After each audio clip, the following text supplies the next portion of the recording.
Yeah, I have this friend who is a mermaid. Yeah, she weighs all of 87 pounds. I call her Major, Major, Major. She was a major in the Air Force roadside bomb in Kuwait. She's had 4 strokes since related to that, and 2 heart attacks. And of course, she's in a wheelchair. She's a para. Uh, in each one of the strokes, except the last one, no, not the strokes. She's also been a quad, pronounced a quad 4 times. And each time it was, they thought it was going to be that way, period. And she came back from it to be a para. And the last time, she 11 months after she came back, she won a gold medal in China Wow. in the Olympics. Yeah, she's something. Her name What is sport? I think it was fencing, but I'm not sure. Right. Her name is Anastasia Lemansky, and she works with the Wounded Warrior program now. That sounds familiar. Yeah, she's quite a girl. I introduced her or got her in touch with your buddy, the one that whose son is your buddy that's involved with the Wounded Warrior program. Oh, yeah. Yeah. Janet. Yeah, Janet. That was it. I got her in touch with Janet. So maybe that's the way she got in touch with the Wounded Warrior program. I don't know. But Did she win a medal in yeah, China, Yes. Beijing? she sure did. What? Gold or Bronze. Bronze. Excuse me. Awesome. Bronze. Yeah, wow? she won bronze. She sure did. You talk about feisty. Yeah. Yeah, I met her on Zoosk, or whatever that is, that dating thing. And I was trying to get people to come, young women to come to Hanover's, and so I'd tell them all about on Zoosk about the, because, I think that'd be best, and instead of just one-on-one meeting somebody, you could all have a place you could all go to, and that would be a cool place to meet. And Tramps is kind of like that. But anyway, I'm at BB Rover's. I'm supposed to meet her, and in the door she rolls. And she hadn't told me anything about that. She is so cool. She just wanted to go ahead and, clear out the dead wood. She's so cute. And we had a great time with them. Well, I don't know what else to say except,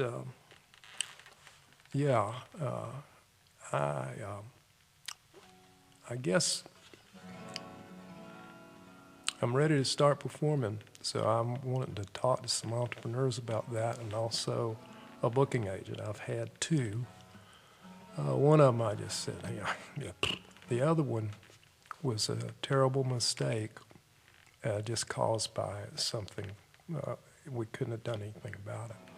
I met one of the really good booking agents in '09. And even though I was a troubadour back then, she was ready to book me. Her name was Tammy Miranda. Have you ever heard of her? Oh, yeah. She booked Carson for a while. Yeah. She's a handful. Yeah, she actually lives in Hawaii. Yeah, in Hilo. Is she still alive? Yeah, and she's still waiting on a liver You transplant. have got to be kidding. She went past the time she should have been dead a long time ago. Yeah, I don't know, I'm not sure. She may have gotten it, but I hope can't she remember. has, because She's on Facebook. You can make friends. she won't speak to me. What happened Oh. was this. This is a great story. I was in Nuno's North, and I was sitting there next to, do you know Kemosabe?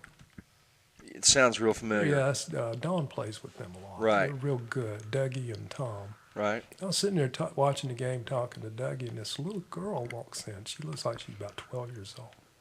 She's got a little purse on her shoulder. She sits down at the bar and orders this very senior woman a drink. And the bartender starts laughing and says, I can't do that. She says, go ask Mommy.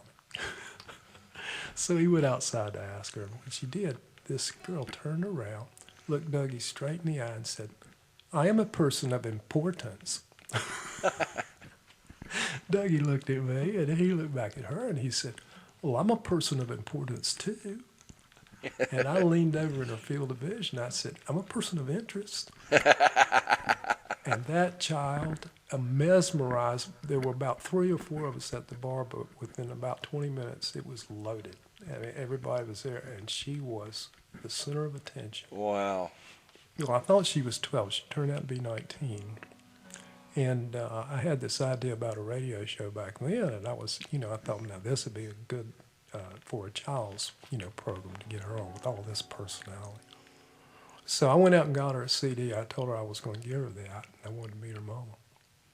And so I walked outside where they were having this little party outside. And I walked out the door, and Tammy's back was to me. And as I walked up to her, she turned around and looked at me.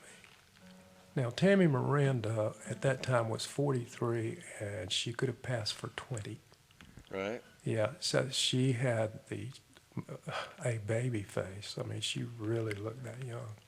And she had these beautiful blue eyes, and she looked at me, and I looked at her, and I kind of stammered out something about, I was down here from Chapel Hill, and I've just, this and that.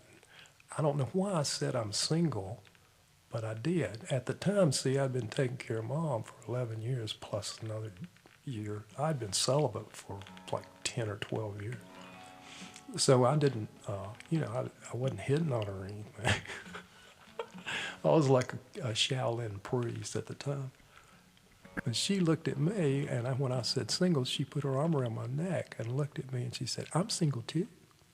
And I almost fainted because I realized what she meant. She was interested. Well, she was the first one, And my left hand went out to give her daughter the CD at the same time, and Tammy went ballistic. She backed up and said, what are you doing? This, oh man, it was bad. And I said, I was trying to explain it. What it turned out to be was she was going through double empty nest syndrome. Wow. That child was going into her own apartment the next day. Her son was going to Iraq. Now, that's a mental illness for any mother. Yep. Plus, she already knew she needed the liver transplant, and that's why she was headed to Hawaii, I mean, if she's going to live it out, she might as well live it out in paradise. Gotta hope she got it. But anyway, I'm probably going to need She's really not a very good booking agent. That's what I've heard. And she really doesn't know anything about music or bands. She just somehow got lucky and got in on a deal and makes a lot of money. She gets $300 a month from the clubs plus the gigs that she books. Oh, really? Yeah. But she's a good businesswoman. Yeah. She got that business from Nuno. Probably so. According to Nuno. Yeah. Do you know where he is? Well, he left town, I know. Yeah. That's too bad. Yeah, he's kind of still – he still has money behind the Blue Moon, but no one knows about it. Oh, really? Yeah, that's what Nuno's 6th Street used to be, Nuno's, and then the girl that worked for him took it over and calls it the Blue Moon, Oh. And then they moved to Oltorf in 35 to a Really? big old place, and I think he still has secret money behind it. So Yeah. nobody knows about it because I think he has tax problems or something. Oh, really? Yeah. Well, I heard that he, well, I didn't hear. It's just that when I walked into Nuno's North, I knew it wasn't going to last 6 months. See, I was in corporate life for 26 years, okay? When my dreams didn't come, I had to make a living. So naturally, a person like me, kind of effervescent, Right. I wound up in sales. Well, I had a real talent for that. My first sales assignment with anybody was with Texaco. They had 1,500 salesmen that year, the 5th largest corporation in this country, and I was their #1 salesman that year. The very first one, I was 26 years old. And the way I did it was I out-cheated everybody. You see, when a big company like that has a big sales, it's not to see who wins, it's to see who's got brains and balls, because they're looking for middle management. Right. And the only way you can get in the top 10 and be recognized is to cheat with 1,500. Right. Yeah. And I cheated so well, I out-cheated everybody. And if they can't figure it out, it's like NASCAR. Right. Exactly the same thing. Right.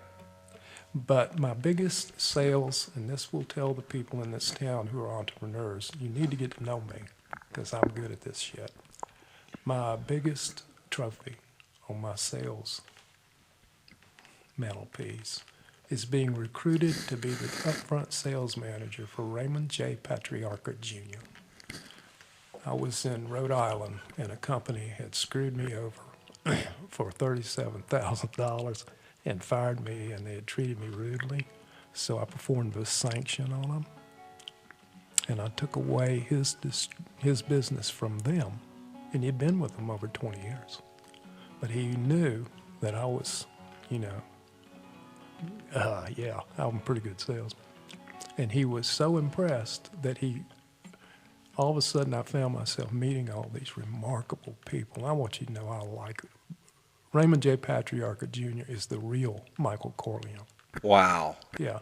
Mario Puzo was a close friend of his father and him, and they passed off on the book.